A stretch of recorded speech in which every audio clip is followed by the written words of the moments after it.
Hi guys, তোমাদের আজকে দেখাবো ডবল সিক্স থেকে কুকুরের চিত্র অঙ্কন করা। সিক্স দুটোকে তোমাদের এইভাবে আগে একটা সিক্সের নিচে আর একটা সিক্স একটু বড় করে নেওয়া হলো বা এঁকে নেওয়া হলো। এরপরে সামনের মুখটা ওই সিক্সের উপর থেকে টেনে আস্তে আস্তে নাকটা বার করা হলো। তারপরে মুখটা এইভাবে টেনে নিয়ে তারপরে নিচের দিকে গলার পোর্শনে নামিয়ে দিল। এখন ওইখান থেকে আবার সমান করে নামিয়ে দেওয়া হলো। এটা হয়ে গেল কুকুরের পা।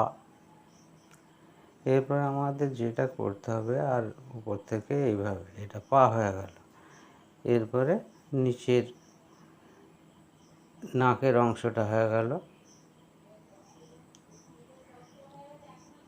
এরপরে তোমাদের যেটা করতে হবে, নিচের পাটাকে সেরে নেওয়া হলো, এইভাবে হালকা করে বাঁকিয়ে টিকিয়ে দিলে। এরপরে পায়ের নখগুলো হয়ে গেল। এখন পেটের পোর্শনটাকে টেনে দেওয়া হলো। এরপরে চোখ গোল করে চোখটা দিয়ে রেখে দেওয়া হলো। এখন মাথায় একটু ডিজাইন করে দিলে দেখতে একটু ফাঁকা ফাঁকা লাগছিল, সেটা হয়ে গেল।